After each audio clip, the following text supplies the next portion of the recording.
Good Great. morning and welcome back to the Spa Sisters podcast with me, Julie Wren, and my co-host, Kylie Chamberlain. And today we have the wonderful Jan Desair from the Skin Corner in Hasselt. So somebody on the other side of the water this time with me in Belgium. Thank you for being here, Jan. I know that you're super busy, but we do appreciate you taking the time out of your busy schedule to be here today. Well, I always appreciate the time spending discussing all things skincare related with you, Julie. So, yeah. So Jan has his own business. He is also a writer. He has a new book out, so we'll be talking about that later. He's also a fellow podcaster.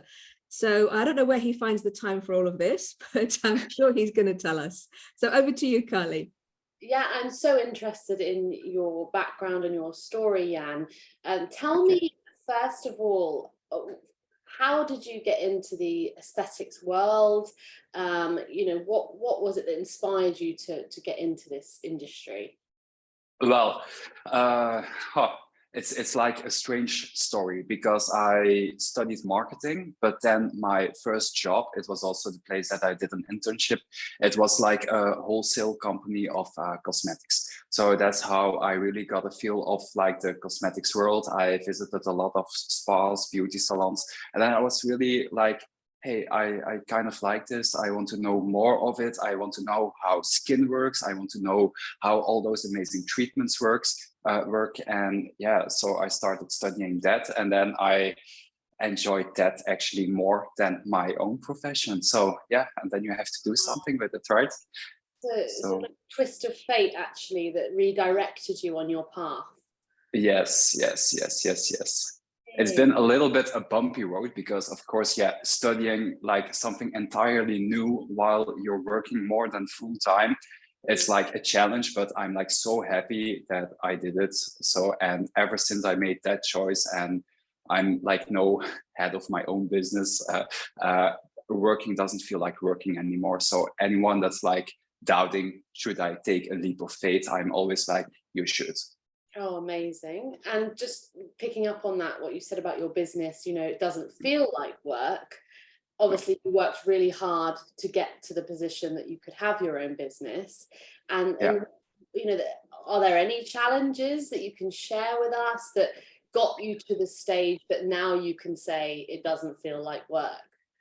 Well, the silly thing is, like yesterday I went to the premiere of The Little Mermaid, and I told my partner, like, well, this is what my life feels like. You have a dream, and then the entire plot, nothing goes according to plan. But if you just keep on going, eventually you'll get there.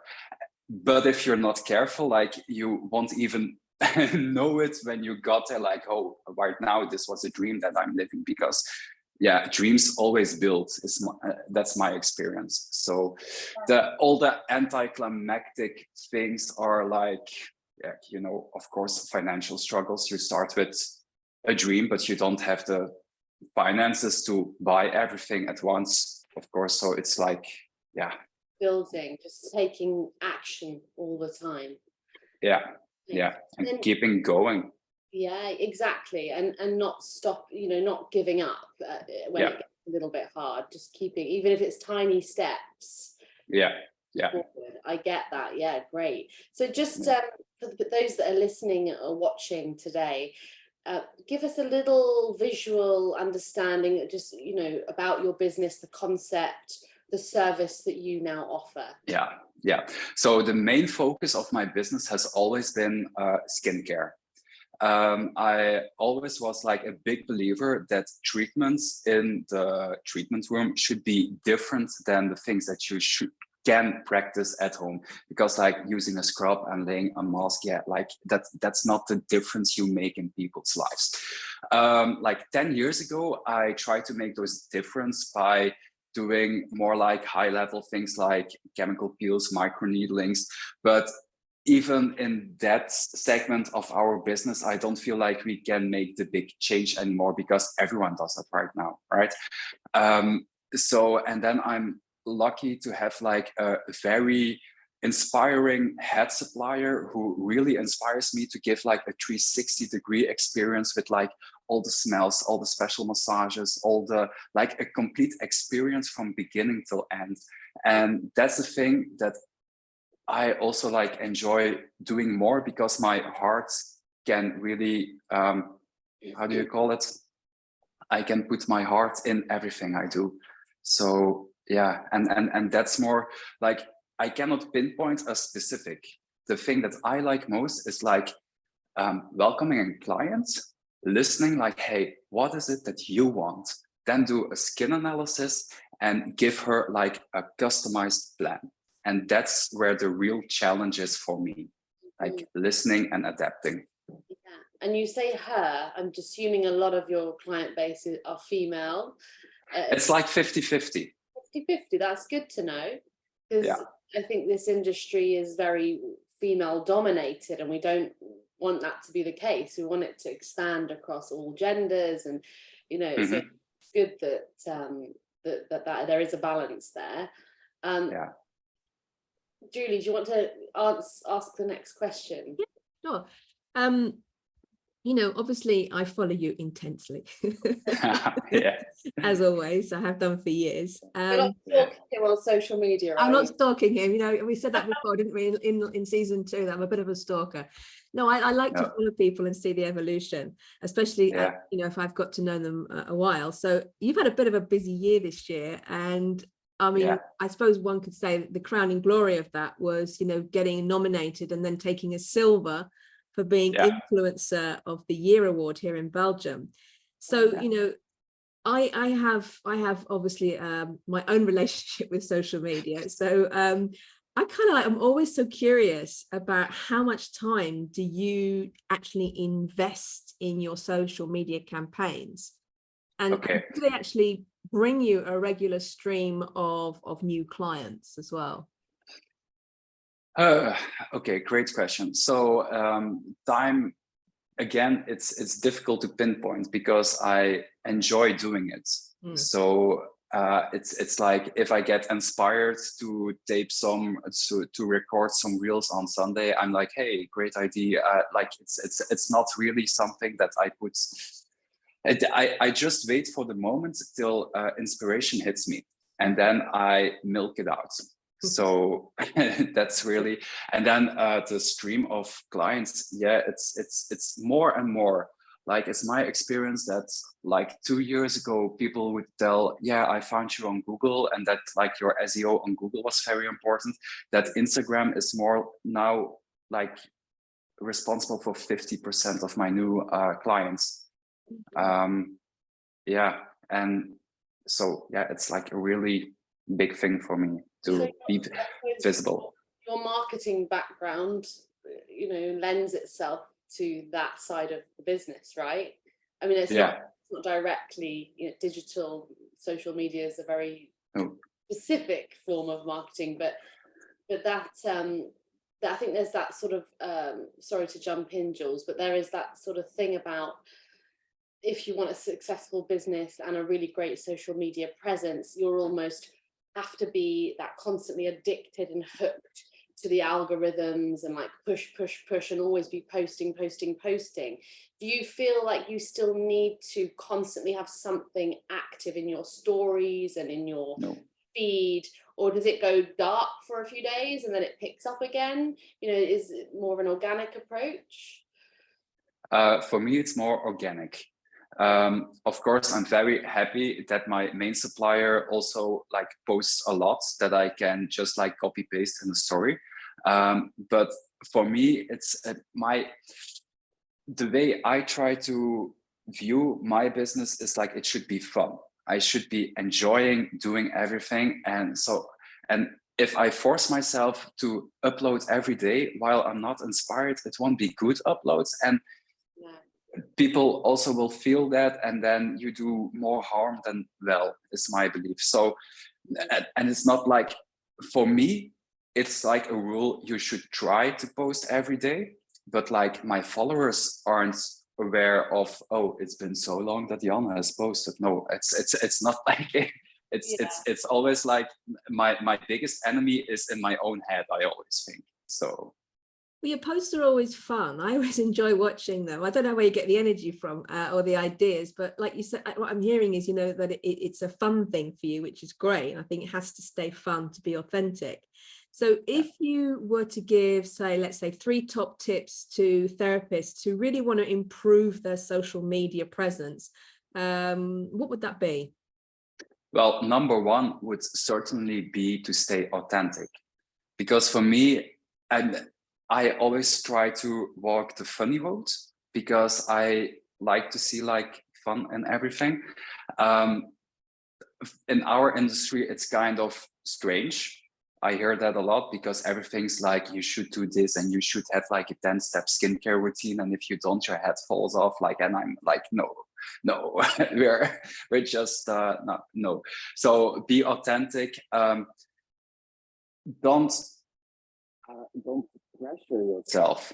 Like, if you don't like Instagram, there's also like YouTube or podcasts, or there's a lot to show the world who you are, and your ideal client will see you on those platforms. I'm a really strong believer in that. And then a third, great question, Julie. You got me there. Third tip would be to not lose yourself in the details. Yeah, like most people invest like 80% of their time in 20% of the finishing touches, and everything is so fast. Everyone consumes. Sorry, everything you post so fast, like they don't even notice the 20% perfection. So don't be so hard on yourself. Just do it. Just start. So that's a great lead in to just start. So how did this come about?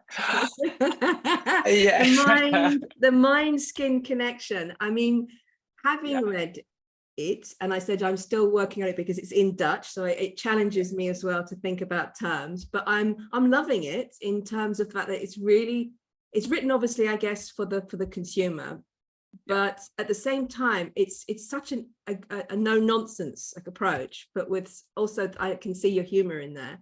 So how did that come about? I mean, what was the did you wake up one day and say, oh my gosh, I want to write a book? Yeah, so the idea of wanting to publish a book has been inside my head for a long time. It's been something I wanted to do for a while, but I always got like stuck on, what am I going to write about? And then like the real idea, like the mind skin connection, we did a podcast together a few years ago where we discussed the mind gut skin connection. And there you really planted the seed. Like, if I listen to that podcast again, I'm like, wow, I've come so far since that moment, because I really see you planting a seed in my head during that conversation, and then that seeds started to grow and grow and grow. Obviously, I think you have more like an affinity with the gut skin connection, and I'm more like into mind skin. So, but there's like an intertwining in everything. And then all of a sudden, I was just driving to my parents, and all of a sudden it was like Shazam in my head. I saw it, I saw the title, I saw like all the different subtitles. I knew what I was going to write about, how I could also make it easily consumable, like that it's not like some theoretical stuff, but also practical, like what can I do right now, like in every stage of personal development also. So if you're not ready to go like meditating 15 minutes a day, like what can you do in between while you work on the rest? Like it's a lot of options and no have-tos. Yeah. I mean, I love as well that you put so much self-care in there as well. And of course, at the Spa Sisters, we're all about taking care of ourselves. So do you actually have this book that goes to many therapists as well? Do you sell that to therapists too? Well, yeah, they are actually my main buyers. Like, it's my clients here and then other therapists, because I self-published it. So it's not like available in a bookstore or something. You can purchase it on my website. And I also want to like translate it to English and then publish it as an ebook, maybe an audiobook. Yeah, that I think like it's not like new, but it's like my feeling is like it's the first time that all the mind stuff is written in a book that's also connected to skin stuff.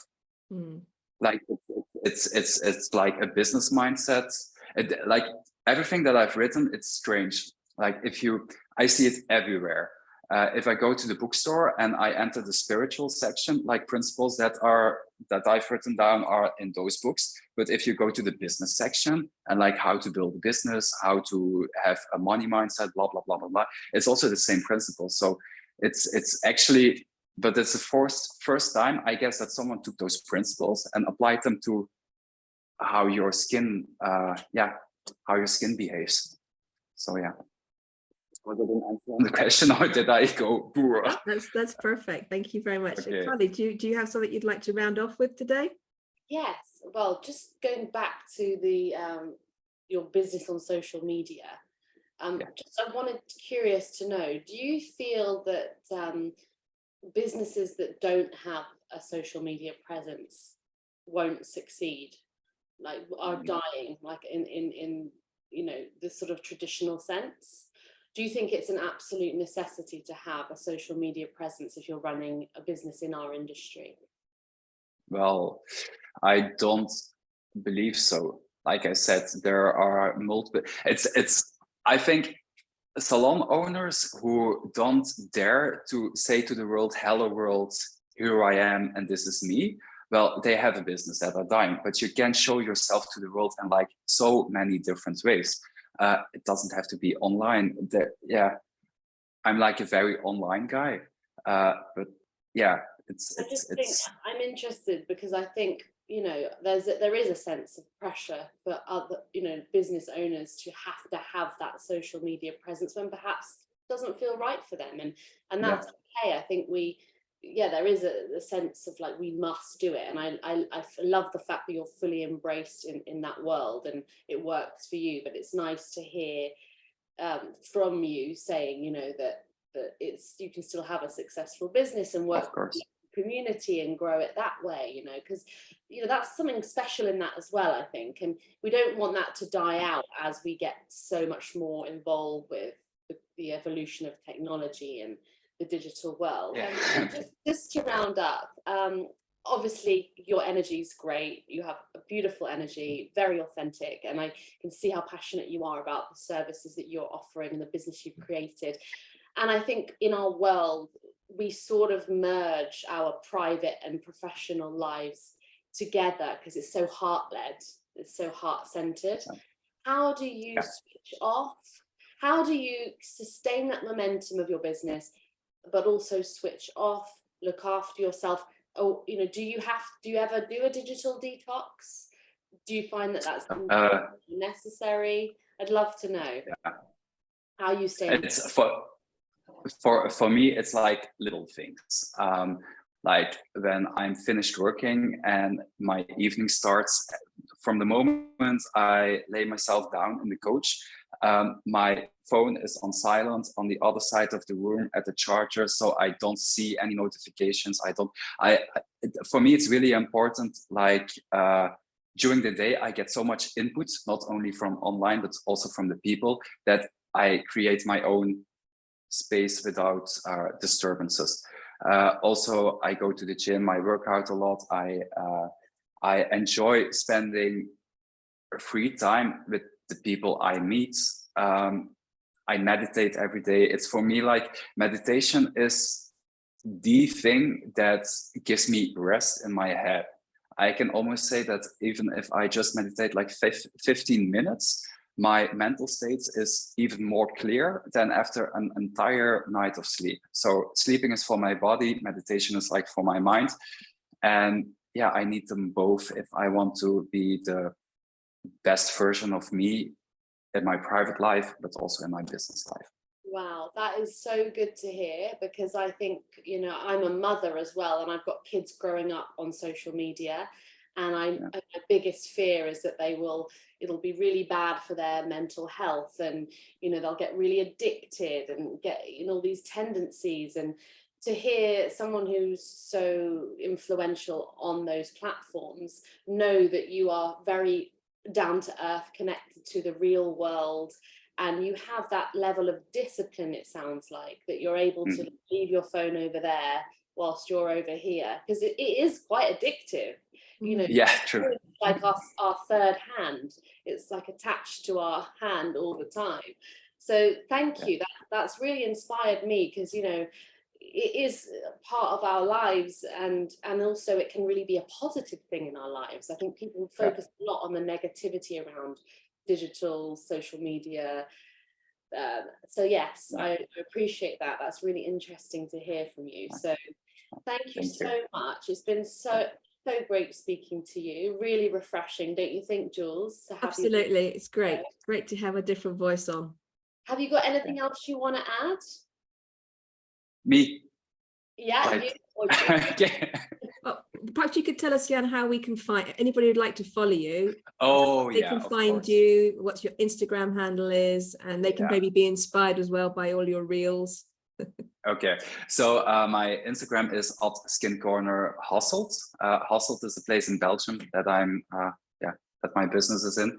And yeah, everything is also like, if you go to skincorner.be/links, there you can always find like the main links to like the book, to my YouTube channel, to my podcast, to Instagram, to like everything. So maybe skincorner.be/links will be like the main landing page. Awesome.